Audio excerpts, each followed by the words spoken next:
같이 기도하시겠습니다.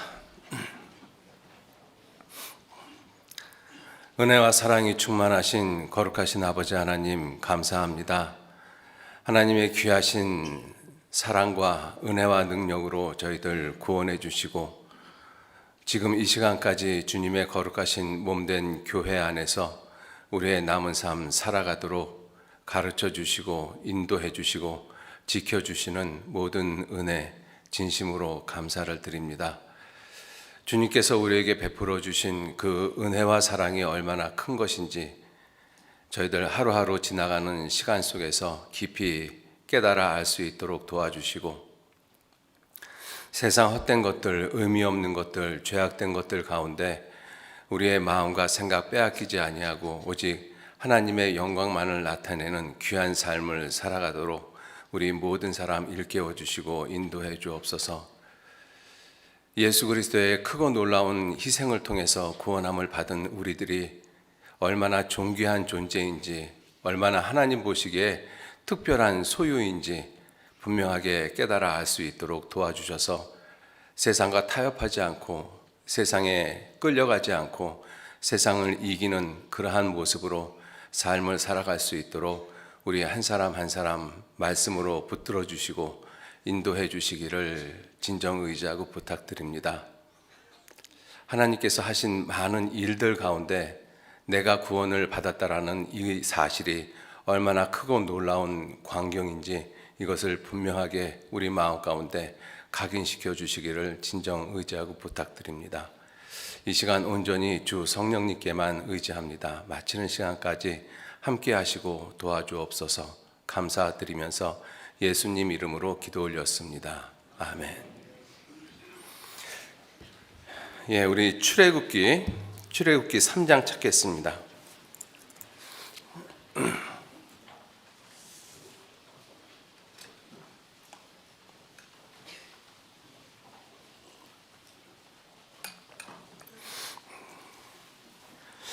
출애굽기 3장 1절 말씀서부터 5절 말씀까지 출애굽기 3장 1절로 5절 제가 천천히 읽도록 하겠습니다. 모세가 그 장인 미디안 제사장 이드로의 양무리를 치더니 그 무리를 광야 서편으로 인도하여 하나님의 산 호렙에 이르매 여호와의 사자가 떨기나무 불꽃 가운데서 그에게 나타나시니라. 그가 보니 떨기나무에 불이 붙었으나 사라지지 아니하는지라.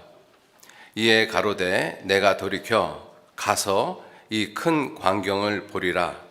떨기나무가 어찌하여 타지 아니하는고 하는 동시에 여호와께서 그가 보려고 돌이켜 오는 것을 보신지라. 하나님이 떨기나무 가운데서 그를 불러 가라사대 모세야 모세야 하시매 그가 가로되 내가 여기 있나이다. 하나님이 가라사대 이리로 가까이 하지 말라. 너의 선 곳은 거룩한 땅이니 내 발에서 신을 벗으라. 3절 말씀만 같이 읽겠습니다. 이에 가로되 내가 돌이켜 가서 이 큰 광경을 보리라.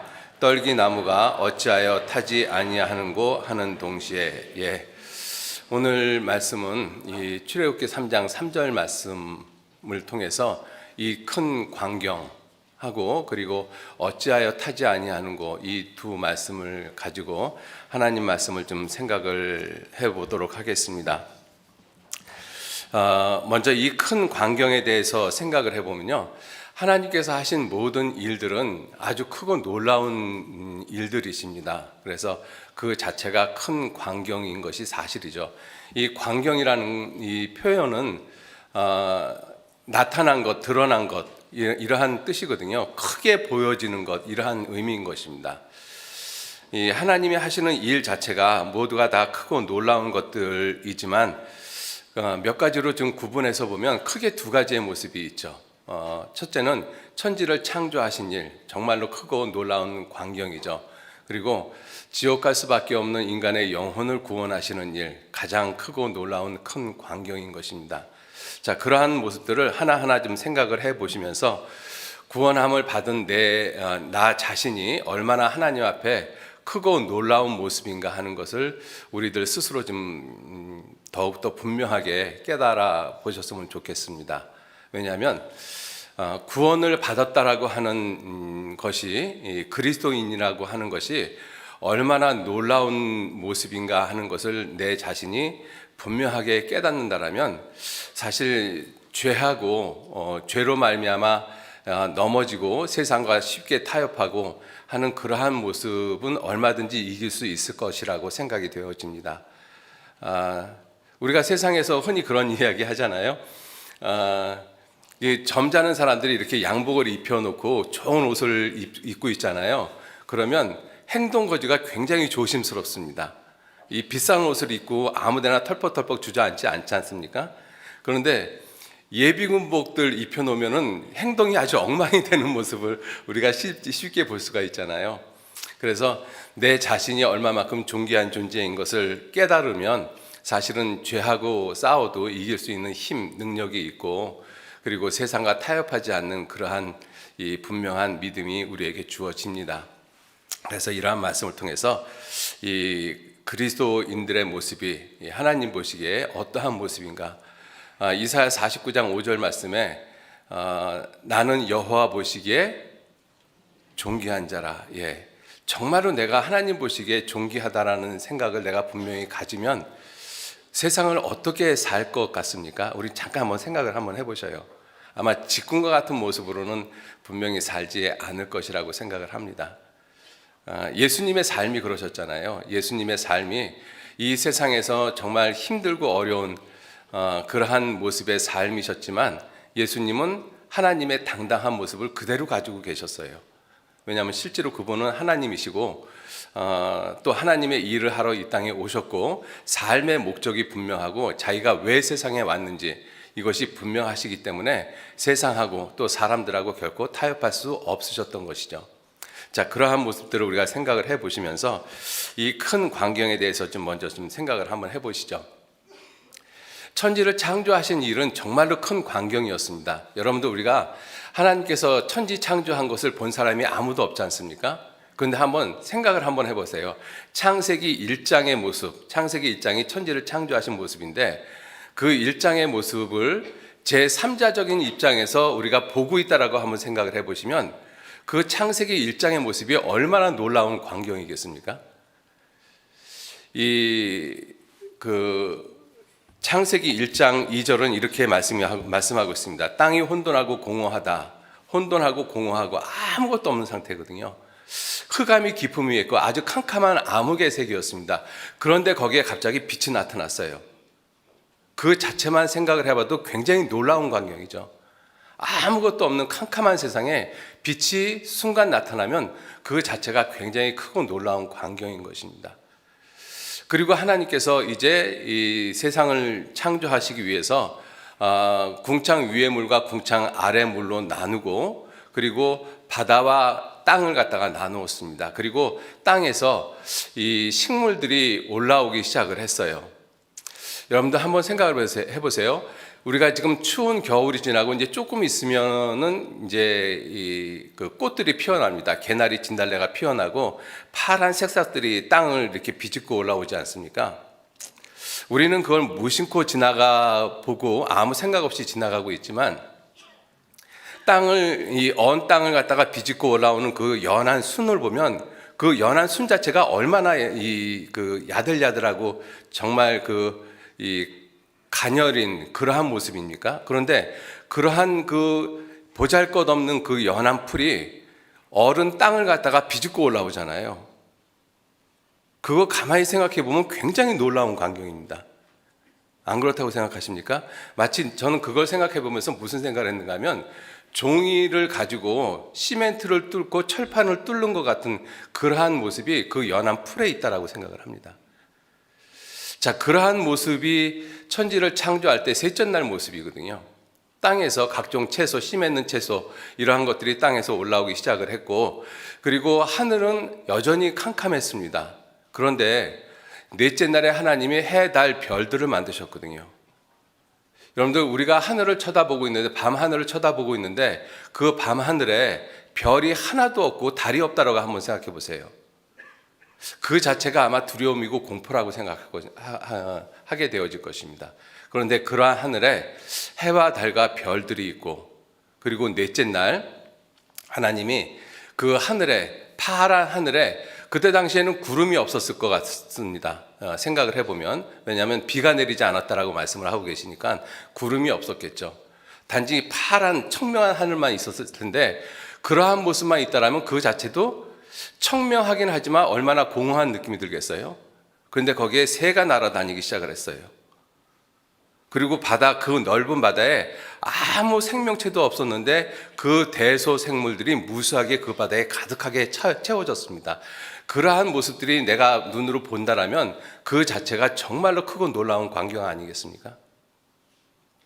대단한 모습이죠. 그것을 우리가 잠깐 우리가 전도 집회를 할 때 천지창조한 모습을 갖다가 영상으로 이렇게 만들어 놓은 것을 잠깐 봐도, 그것만 봐도 와 하는 그러한 느낌을 받는데, 실제로 창세기 1장의 모습이 이렇게 첫째 날, 둘째 날, 셋째, 넷째 날 이렇게 변해져가는 모습을 객관적인 입장에서 바라본다라면 그건 틀림없이 우리가 상상을 초월하는 크고 놀라운 광경일 것입니다. 그리고 다섯째 날 하나님이 땅에 동물들을 만들어 놓으셨습니다. 자, 그리고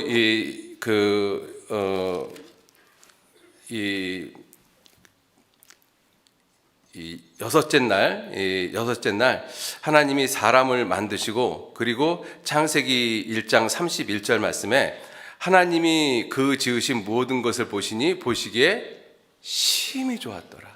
심히 좋았더라. 정말 큰 광경이었던 것입니다. 그죠? 하나님이 그 모든 것을 만드시고 보시기에 심히 좋았더라. 자, 천지를 창조한 모습이 그러한 모습이었던 것이죠. 그래서 하나님이 하신 일 자체가 크고 놀라운 광경인 것은 틀림이 없습니다. 자, 그런데 이 크고 놀라운 그러한 광경을 이 아담이 선악과 시험에서 실패함으로 말미암아 그 모든 것들이 다 엉망이 되어져 버렸죠.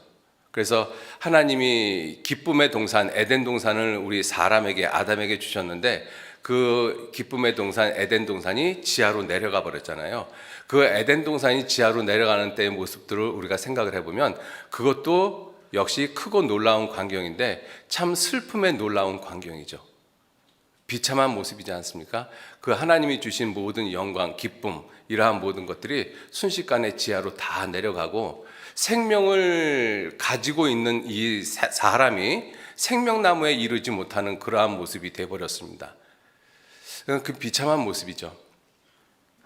자, 그리고 우리가 창세기를 통해서 또 살펴볼 수 있는 것은 그러한 죄인들로 말미암아 죄가 세상에 가득했고, 그 죄인들을 심판하는 모습 또한 크고 놀라운 모습인 것입니다. 심판의 모습이 크고 놀라운 모습이죠.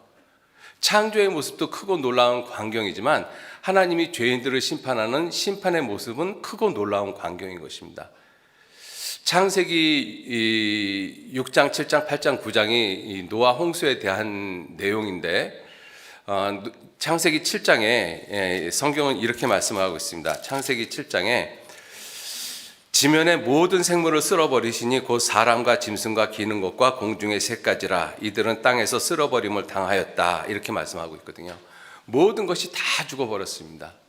지구 전체가 물로 덮여 있고, 그리고 그 물 위에 오직 방주 하나만 떠다녔어요. 여러분들 그 모습을 봐도 그건 정말 두려운 모습이죠. 심판의 크고 놀라운 광경인 것입니다. 자, 그러한 노아 홍수 사건, 자, 그러한 심판의 모습이 크고 놀라울 뿐만 아니라 요한계시록 20장 11절 이하에 보면 백보자 심판이 있어요.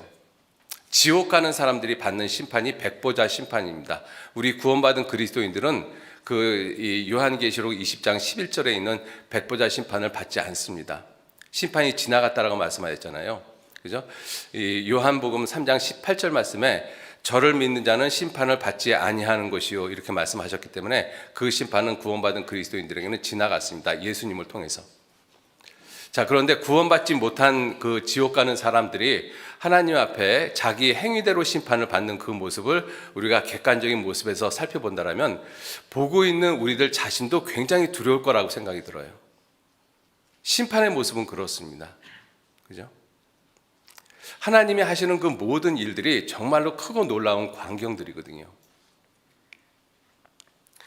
자, 그리고 하나님이 이스라엘 백성들을 이 400년간 애굽에서 종살이한 이스라엘 백성들을 애굽에 10가지 재앙을 내리고, 그리고 이 홍해를 가르고 이스라엘 백성들을 이 출애굽 시키셨지 않습니까?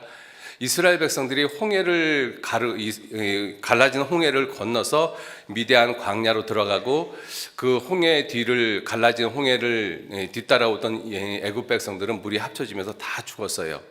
그런데 그것도 우리가 제3자의 입장에서 바라본다라면 놀라움과 기쁨과 두려움이 한꺼번에 몰려올 거라고 생각이 들어요. 이 애국 군대가 쫓아올 당시만 해도 이스라엘 백성들은 꼼짝없이 죽었다라고 생각을 했거든요. 앞에는 바다가 있고 뒤에는 애국 군대가 쳐들어오고 있고, 이스라엘 백성들은 한 번도 싸워보지 못한 사람들이고, 이스라엘 백성들이 그 모세에게 원망했던 그 원망의 모습이 결코 과장된 모습은 아닙니다. 우리도 그 자리에 있다라면 우리도 똑같이 그렇게 부르짖었을 것입니다. 너무나 두려웠기 때문에. 그런데 그 두려움 가운데 있는 이스라엘 백성들에게 모세를 통해서 하나님이 그 바다를 갈르셨어요. 바다가 갈라지는 그 모습을 이스라엘 백성들이 봤습니다. 그때 이스라엘 백성들의 마음이 어땠을까요? 한번 생각을 한번 해보세요. 우리가 그러한 모습을 영화로만 봐도 굉장히 마음에 감격이 있잖아요.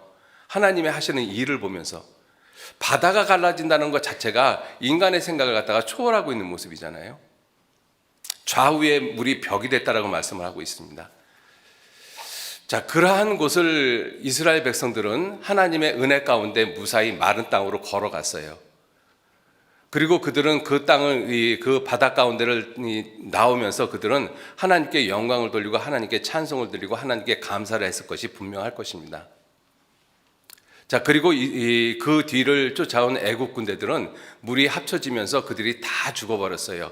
여러분들, 그 강한 애국 군대가 물에 빠져 죽는 모습을 우리가 본다라면 비록 적이지만 우리들한테 공포심이 없었겠습니까?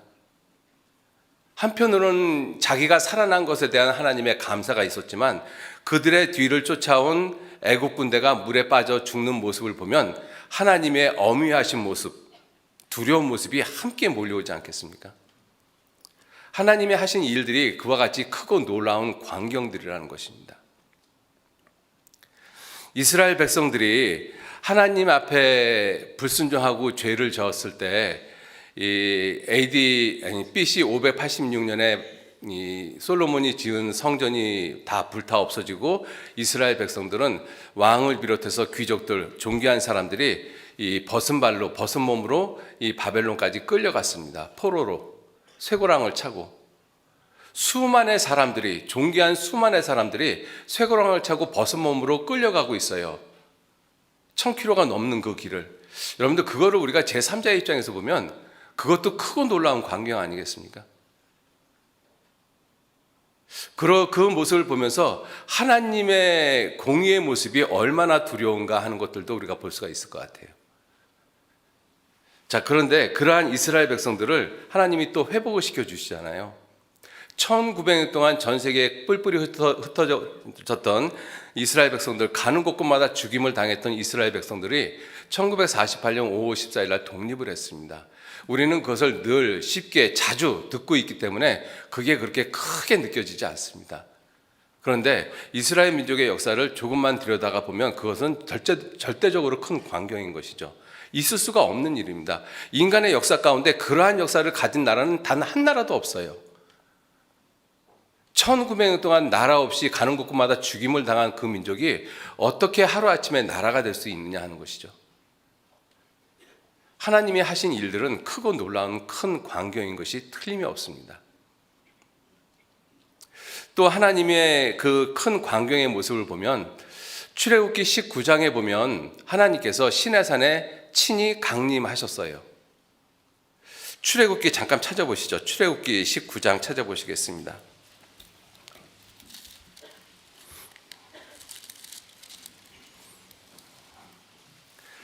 출애굽기 19장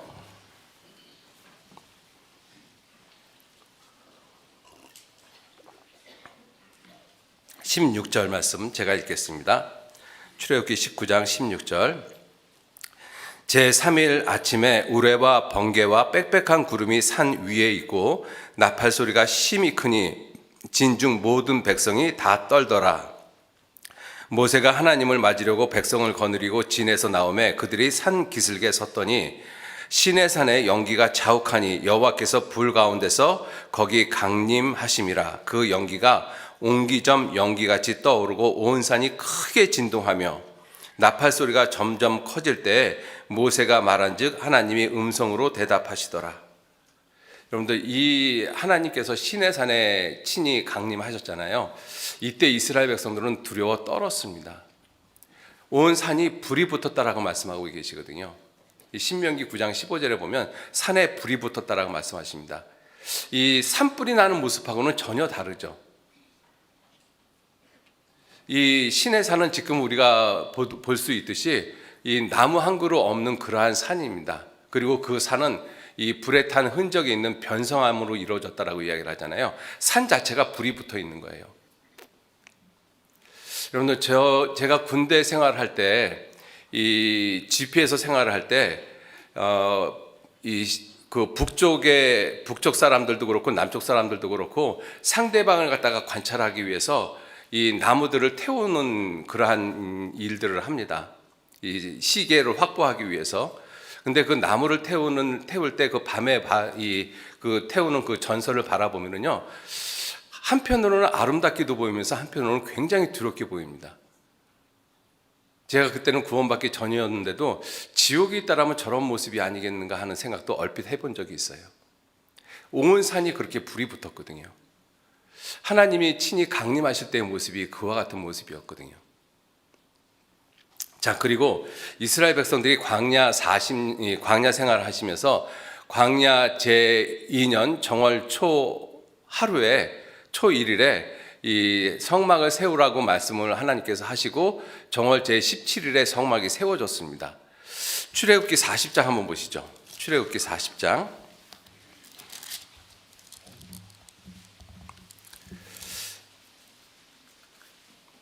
출애굽기 40장 17절 말씀해 보시면, 출애굽기 40장 17절, 제2년, 출애굽 제2년이죠. 정월 곧 그달 초 1일에 성막을 세우니라. 그리고 성막을 세우는 모습이 쭉 표현되어져 있고 34절 말씀에 그 후에 구름이 회막에 덮이고 여호와의 영광이 성막에 충만하매 모세가 회막에 들어갈 수 없으니 이는 구름이 회막 위에 덮이고 여호와의 영광이 성막에 충만함이었더라.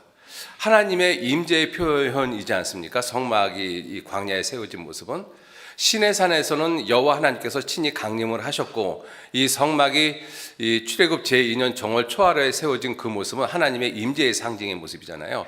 두려운 모습입니다. 크고 놀라운 광경의 모습이죠. 광야에 성막이 세워지고 거기에 하나님의 영광이 충만했습니다. 그것이 크고 놀라운 광경인 것이죠. 자, 이러한 하나님의 그 하시는 그 일들이 모두가 다 크고 놀라운 광경인데, 그 크고 놀라운 광경의 중심이 누구신가 하면 예수 그리스도십니다. 여러분들, 예수님께서 이 땅에 오셨잖아요. 그때 누가복음 2장 14절 말씀에는 어떻게 표현하고 있는가 하면 지극히 높은 곳에서는 하나님께 영광이요, 지극히 높은 곳에서는 하나님께 영광이다. 크고 놀라운 일인 것이죠. 그죠? 그래서 마태복음 4장 16절 이하에 보면 흑암에 앉은 백성이 큰 빛을 보았다. 흑암에 앉은 백성이 큰 빛을 보았다. 빛 자체이신 예수님께서 이 땅에 오신 거예요. 흑암의 세상에 오셨습니다. 예수님이 이 세상에 오신 것 자체가 정말로 크고 놀라운 큰 광경인 것이거든요. 예수님이 이 땅에서 행하신 모든 일 자체가 정말로 놀라운 큰 광경인 것입니다. 예수님께서 우리의 모든 죄를 다 짊어지시고 십자가에 돌아가셨어요. 그 자체가 하나님이 돌아가신 것이잖아요. 그것을 하나님의 피라고 말씀하지 않습니까? 예수님이 피 흘렸는데 성경은 하나님의 피로 사신 교회라고 말씀을 하고 계십니다. 하나님께서 피 흘려 돌아가셨어요. 그 자체가 얼마나 크고 놀라운 광경입니까? 마태복음 24장 잠깐 좀 보실까요? 마태복음 27장 죄송합니다.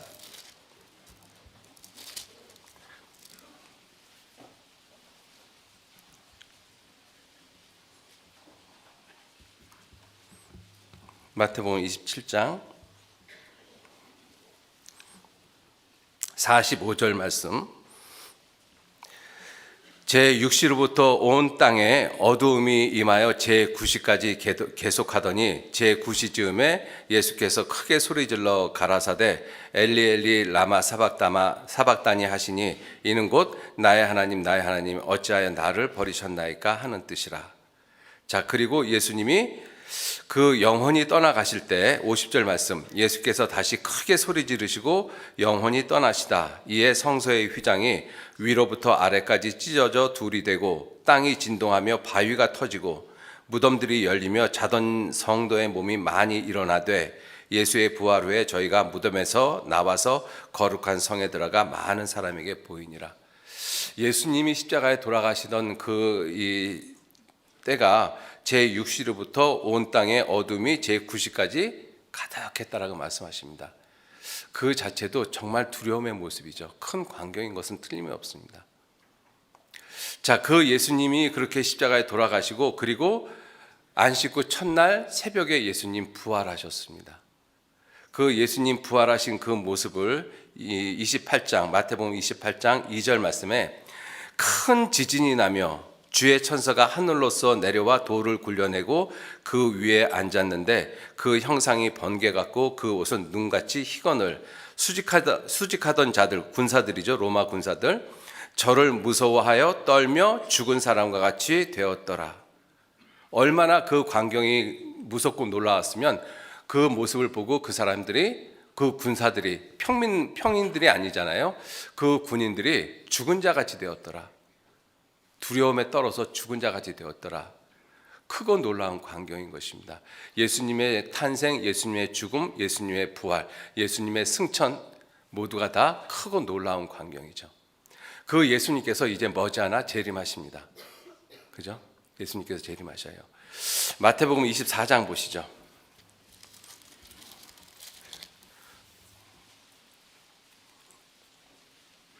마태복음 24장 29절 말씀. 그날 환난 후에 즉시 해가 어두워지며 달이 빛을 내지 아니하며 별들이 하늘에서 떨어지며 하늘의 권능들이 흔들리리라. 그때 인자의 징조가 하늘에서 보이겠고 그때 땅의 모든 족속들이 통곡하며 그들이 인자가 구름을 타고 능력과 큰 영광으로 오는 것을 보리라.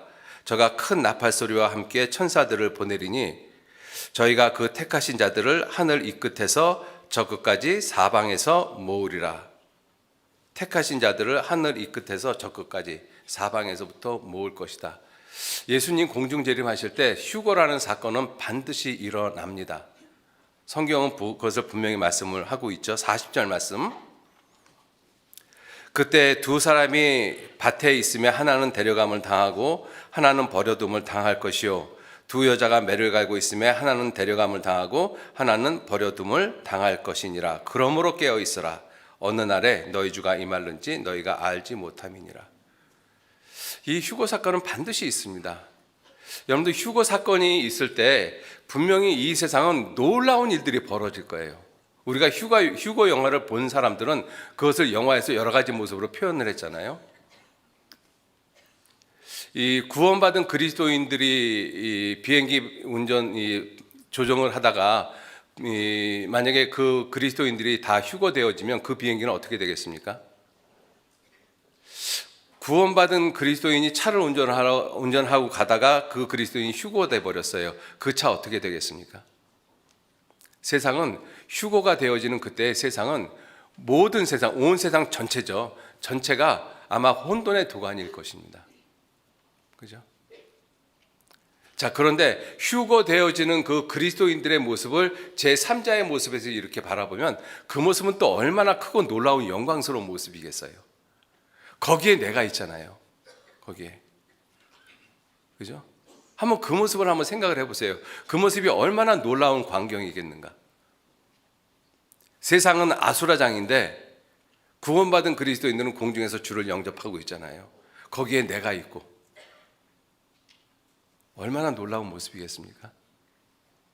내가 그와 같은 존재인 것을 안다라면 내가 죄를 짓고 세상하고 타협하면서 그런 모습으로 살아갈 수 있겠습니까?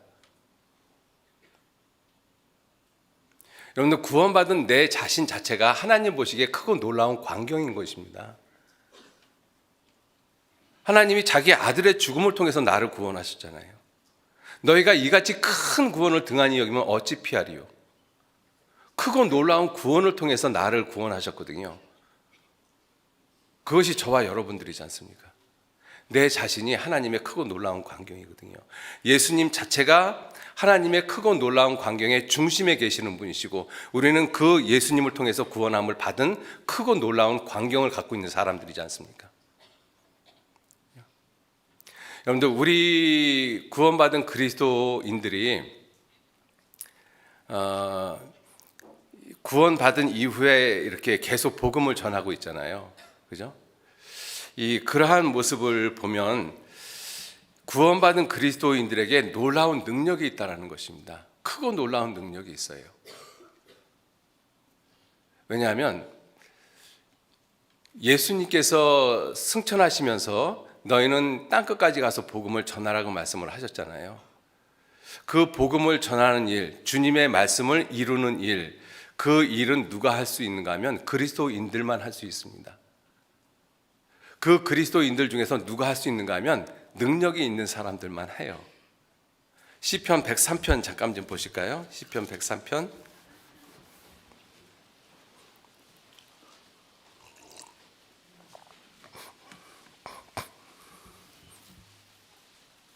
시편 103편 20절 말씀 같이 읽겠습니다.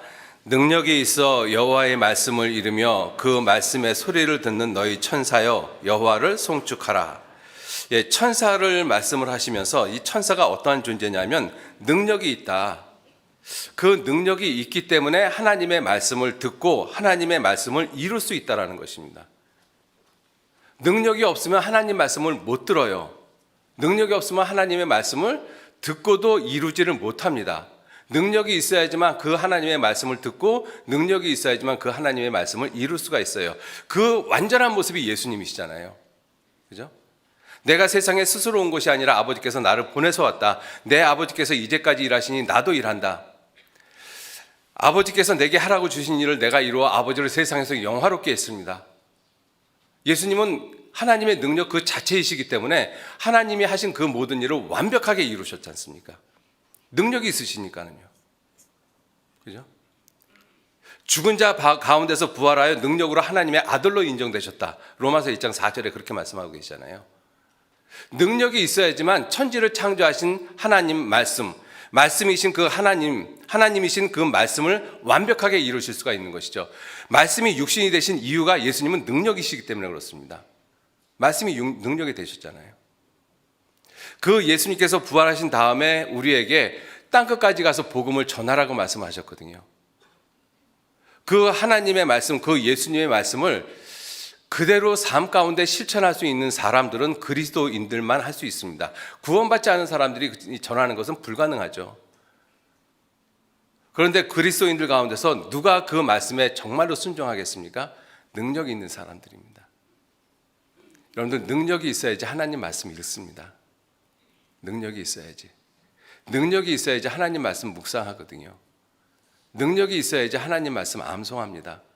능력이 있어야지 하나님 말씀을 삶에서 실천할 수 있어요. 하나님의 말씀을 내 삶 가운데서 실천하지 못한다라는 것은 내가 능력이 없기 때문에 그래요. 내가 하나님의 말씀을 꾸준하게 읽지 않는다는 것은 내가 능력이 없기 때문에 그렇습니다. 하나님의 말씀을 듣지 못하잖아요. 하나님의 말씀을 듣는 것도 능력이 있어야 됐고, 하나님의 말씀을 이루는 것도 능력이 있어야지 듣는 것이거든요. 이룰 수 있는 것이거든요. 그러니까 우리가 이제 올해가 벌써 이제 2월달 2개월이 벌써 지나고 있잖아요.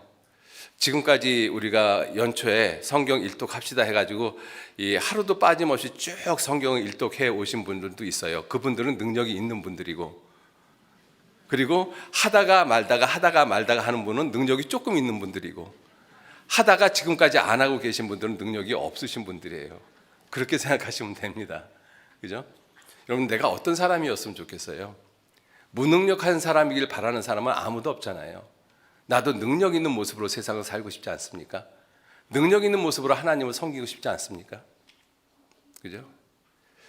그러면 내 영혼을 살리시는 하나님의 말씀을 읽는 것부터 꾸준히 하셔야 돼요. 정말 하셔야 됩니다. 그죠? 여러분들, 우리가 구원을 받고 하나님의 말씀을 그렇게 읽으면서 또 하나님의 말씀을 삶 가운데 적용하면서 우리가 많은 사람들한테 복음을 전하고 있지 않습니까? 그죠?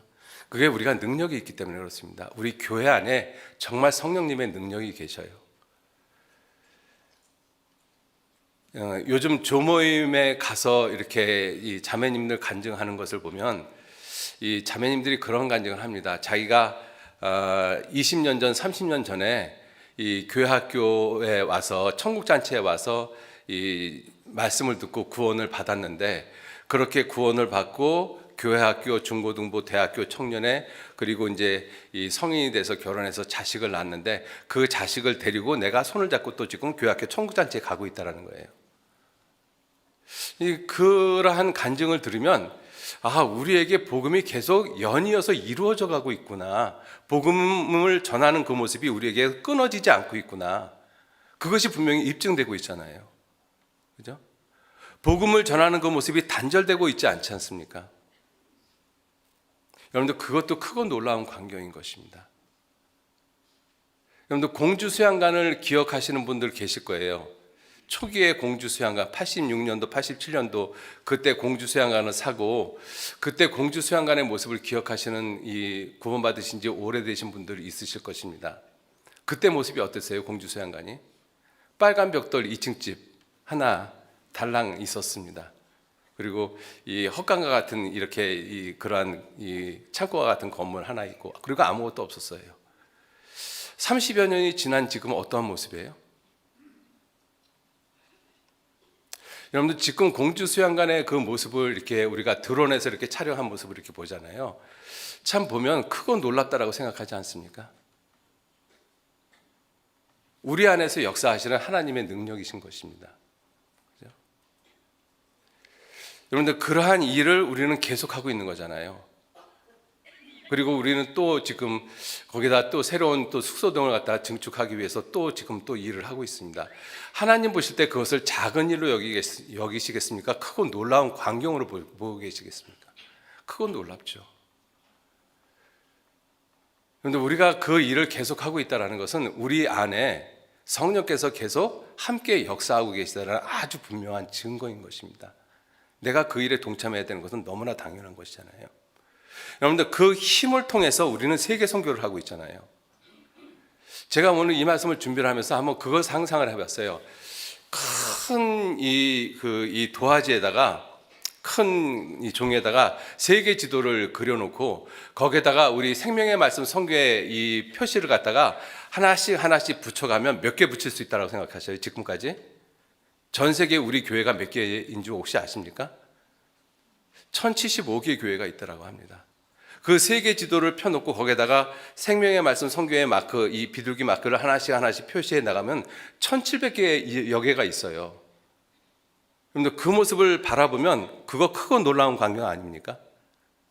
그 모습을 하나님이 보신다라고 하면 하나님이 어떤 모습을 정말 크고 놀라운 모습으로 보시겠어요? 한번 가만히 생각해 보셔요. 이제 오늘 아침까지 해서 우리 전도인 수련회가 끝났습니다. 어저께 이제 목사님께서 말씀을 하시면서 그러한 말씀을 하셨어요. 우리가 세계 선교를 하고 있는 한 하나님이 우리나라 지켜주신다. 애국가에 하나님이 보호하사 우리나라 만세. 근데 하나님이 아무 이유 없이 보호하시겠느냐 이렇게 말씀하셨거든요. 그죠? 여러분들, 우리나라가 이렇게 잘 먹고 잘 사는 이유가 뭐예요? 우리 나만이 자원이 풍부합니까? 아니면 정치를 잘합니까? 죄송합니다. 잘 살만한 이유가 하나도 없어요. 굳이 이유 하나를 든다라면 교육열이 높은 것만은 사실인 거예요. 그죠?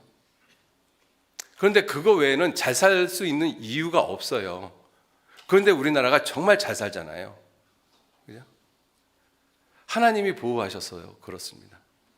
마지막 때에 지금 하나님이 우리나라를 통해서 세계 선교를 하고 있거든요. 사실입니다. 제가 미국에 가면 그 시카고 그 무디 신학교에서 매년마다 선교 보고 대회를 합니다. 그러면 세계 선교 단체가 약 100여 개의 선교 단체가 와서 선교 1년 동안 선교 활동하는 것을 보고를 하거든요. 그런데 그 보고 내용이 대부분 다 무엇이냐면 세상에서 버려진 사람들, 힘들고 어렵게 사는 사람들, 그 사람들에게 육신적인 도움을 주는 것, 그것을 선교 보고라고 하고 있습니다. 정말 우리가 전하는 복음을 전하는 그러한 선교단체가 거의 없어요. 그런데 우리는 이 생명의 말씀을 지금 전 세계 1000여 곳이 넘는 곳에서 이 복음을 전하고 있지 않습니까? 이거 정말로 놀라운 광경인 것입니다. 크고 놀라운 광경이거든요. 하나님 보실 때 지금 이 지구상에서 일어나는 일 가운데서 하나님이 가장 크고 놀랍게 보시는 광경이 무엇일 거라고 생각하셔요? 우리 교회를 통한 세계 선교입니다. 이게 우리를 자랑하자고 하는 얘기가 아니에요. 실제로 내가 속해 있는 이 교회에 대한 소속 뭐라고 표현해야 되나요? 내가 소속되어져 있는 이 교회에 대한 자부심을 가질 필요성이 있어요, 정말로. 그죠? 자만감을 가지라는 얘기는 아닙니다. 틀림없는 사실이잖아요. 우리처럼 이렇게 선교를 하고 있는 데가 세계 어디에 있습니까? 없어요, 정말로. 그렇지 않습니까? 이건 여러분들이 객관적으로 조사해봐도 분명히 알 수 있어요. 그럼 나름대로 자부심을 가질 필요성이 있잖아요. 몇 마디 말 때문에 위축되고 그것 때문에 주저하면서 복음 못 전할 것이 아니라 자부심을 가지고 있어야죠. 왜? 이거 자체가 크고 놀라운 광경인데. 그렇지 않습니까? 거기에 내가 함께 동참을 하고 있다는 사실이 얼마나 놀라운 사실인 것입니까? 하나님이 크고 놀랍게 보시는 그 놀라운 광경 속에 내가 포함되어 있고 내가 그 안에 함께 그 일에 동참하고 있다는 사실이 정말로 놀라운 것인 거예요.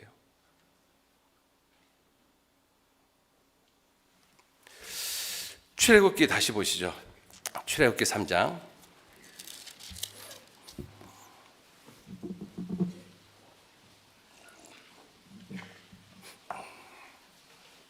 출애굽기 3장 3절 말씀 다시 읽겠습니다.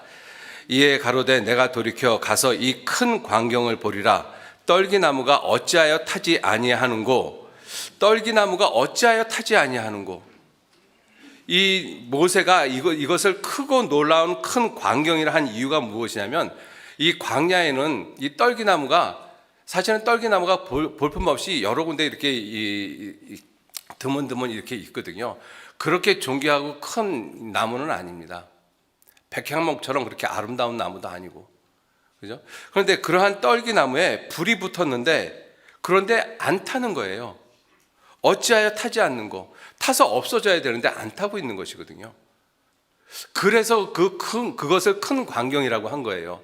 불이 붙었으면, 나무에 불이 붙었으면 불이 타서 그 나무가 사그라지고 없어지고 불이 꺼져야 되는데, 그런데 나무에 불이 붙었는데 나무가 타지 않고 불은 계속 타고 있다는 것입니다. 이게 도대체 어떤 것인가? 이 큰 광경이 도대체 어떤 일인가? 이유가 무엇일까? 나무에 불이 붙었는데 왜 타지 않는가? 왜 소멸되어지지 않는가? 내가 이것을 보러 가겠다. 그죠? 우리에게도 마찬가지잖아요. 우리에게도 복음이 계속 전해지고 있고 그 복음이 전해지는 그 복음의 강물이 끊어지지 않고 있지 않습니까? 이것도 크고 놀라운 것입니다. 이 크고 놀라운 광경이 도대체 어찐 일인가? 이거 한번 자세히 들어가서 봐야 되잖아요. 어떻게 해서 우리에게 복음이 끊어지지 않고 계속 우리를 통해서 복음이 증거되고 있을까? 그죠? 어찌하여 이 나무가 타지 아니하는가? 나무에 불이 붙었으면 빛이 나고, 그리고 그 빛은 나무가 다 타면 꺼져야 되거든요.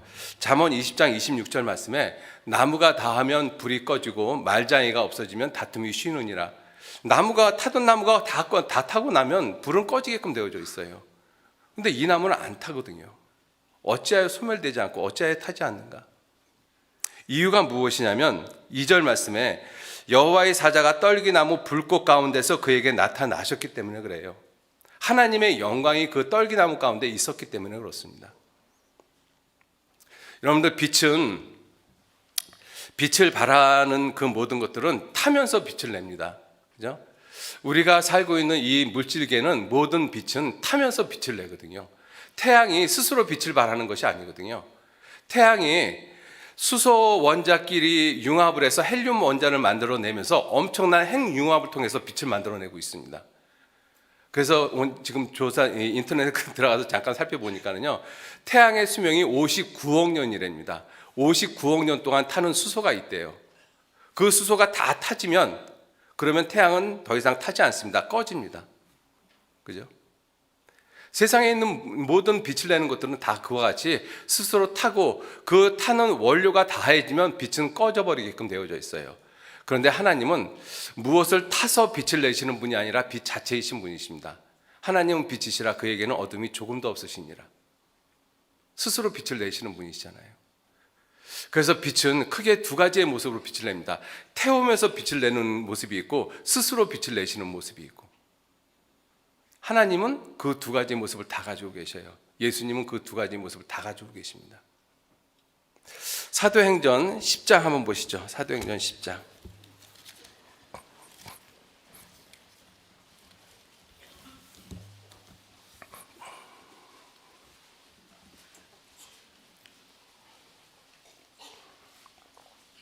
사도행전 10장 38절 말씀,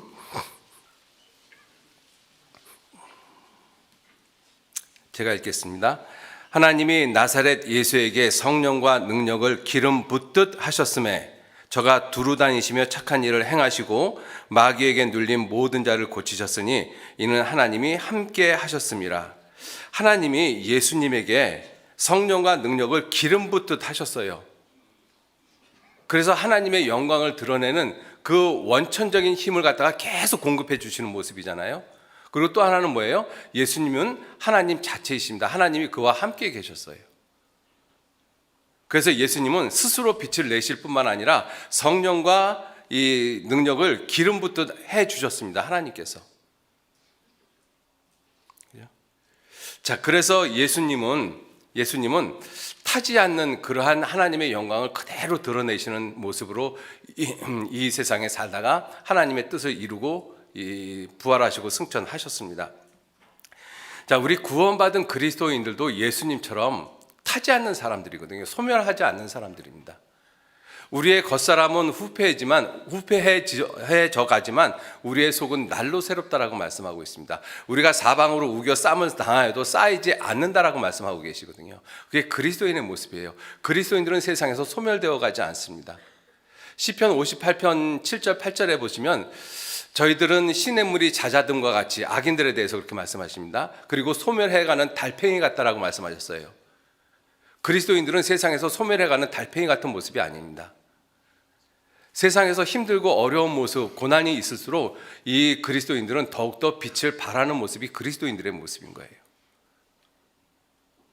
그게 우리들의 모습인 것입니다.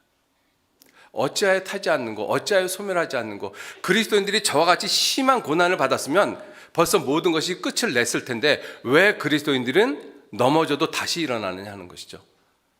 의인은 7번 넘어질지라도 다시 일어난다라고 말씀하시고 계시거든요. 그 이유가 뭐예요? 그리스도인들은 타지 않습니다. 소멸하지 않아요. 왜? 그 중심에 성령이 계십니다. 하나님이 계시거든요. 하나님께서 붙잡고 계셔요. 내가 너를 도와주리라. 참으로 너를 도와주리라. 약속이 있지 않습니까? 여러분들, 이스라엘 백성들을 하나님이 회복하시는 이유가 무엇입니까? 이스라엘 백성들이 하나님 앞에 잘못한 것을 회개하고 돌이키고 그렇게 바르게 살기 때문에 하나님이 이스라엘 백성들을 돌이키신 거 아닙니다. 여러분들, 지금도 이스라엘 백성들을 보면은요, 하나님 앞에서 가장 악한 모습으로 살아가고 있거든요.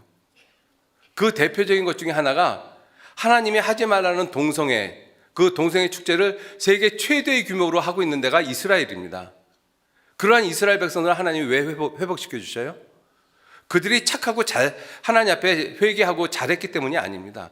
단지 그들에게 약속이 있기 때문에 그래요.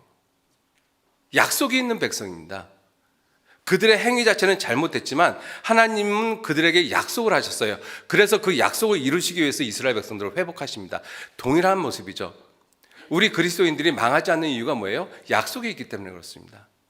세상 끝날까지 붙잡아 주시겠다는 약속이 있기 때문에 그래요. 내가 비록 세상에서 잘못 살고 죄를 짓고 하나님 앞에 좀 합당치 못한 삶을 살아도 하나님은 나를 끝까지 붙잡으셔요. 사실입니다. 그래서 우리는 소멸하지 않습니다. 그리스도인들은. 그래서 힘들고 어려울수록 더욱더 복음을 전하죠. 힘있게 복음을 전합니다. 그죠? 자, 그리스도인들에게는 하나님의 영광이 약속이 되어져 있어요. 하나님의 영광. 우리에게 구원만 주신 것이 아니라 구원과 그리스도 안에 있는 구원을 하나님, 영원한 하나님의 영광과 함께 우리에게 주시겠다라고 약속을 하셨습니다. 하나님의 영광이 묻어있는 사람들이 우리 그리스도인들이거든요. 그래서 그리스도인 한 사람 한 사람을 하나님은 크게 보십니다. 성도는 하나님 보시기에 존귀한 자라고 말씀하셨거든요. 성도의 죽는 것을 하나님이 귀하게 보신다라고 말씀하셨습니다. 성도의 죽는 것을 하나님이 귀하게 보신다면 성도의 삶은 얼마나 더 귀하게 보시겠어요? 왜? 우리들이 살아서 해야 할 일이 있기 때문에 그렇습니다. 그죠? 자, 그래서 우리 구원받은 그리스도인들이 소멸하지 않는 존재지만 그 소멸하지 않는 그 모습을 끝까지 유지하는 그러한 뜨거운 열정, 하나님을 사랑하는 그 마음, 그것을 잃어버리지 않으려면 마음에 정말 열정이 있어야 돼요. 열정이. 그리스도인들은 달팽이처럼 소멸해가지는 않는 존재이지만 그러나 마음은 얼마든지 식어질 수 있어요. 그 모습이 라오디게아의 모습이잖아요. 그죠? 라오디게아의 모습의 특징이 뭐예요? 미지근한 모습이거든요. 식었어요. 열정이 있는데 식었어요. 그리스도인들도 얼마든지 그 열정이 식을 수 있습니다. 그럼 그 열정을 식지 않게 하려면 어떻게 해야 되느냐? 누가복음 24장 잠깐 보시죠.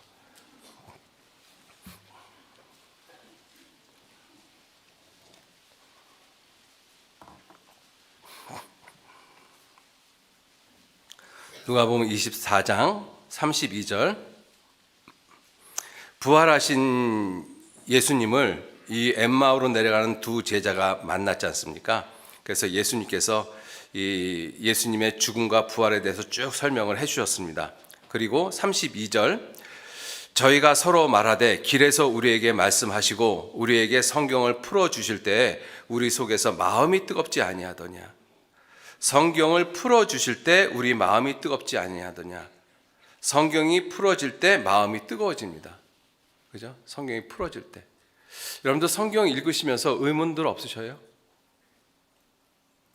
성경 읽으면 의문들 정말 많지 않습니까? 그죠? 근데 그런 의문들 어떻게 전부 다 풀고 계십니까? 여러분, 내가 내 마음 가운데 주님에 대한 열정, 말씀에 대한 열정이 없는 이유가 뭐예요? 말씀을 내 마음 가운데서 풀어지지 않고 그대로 살고 있기 때문에 그렇습니다. 하루에 3장을 읽었는데 저녁이 되면 하루에 3장 읽은 데가 어딘지도 모르고 있잖아요.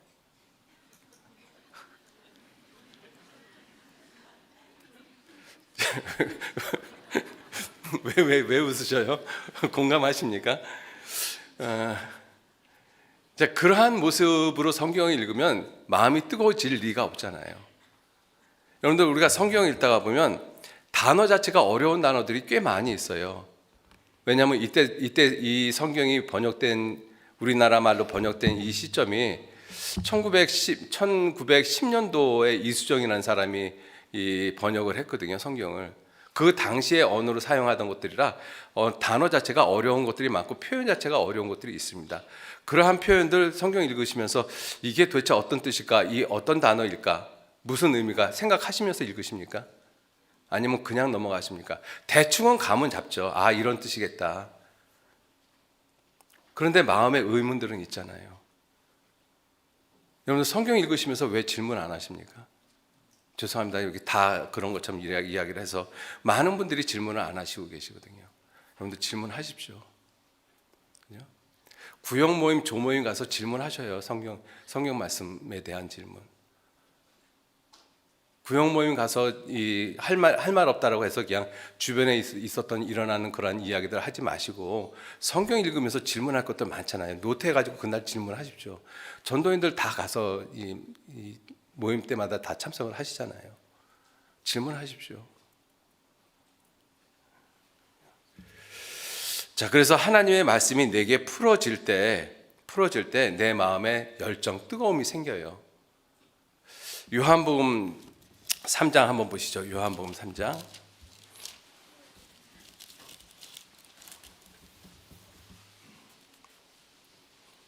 요한복음 3장 34절 말씀 같이 읽겠습니다.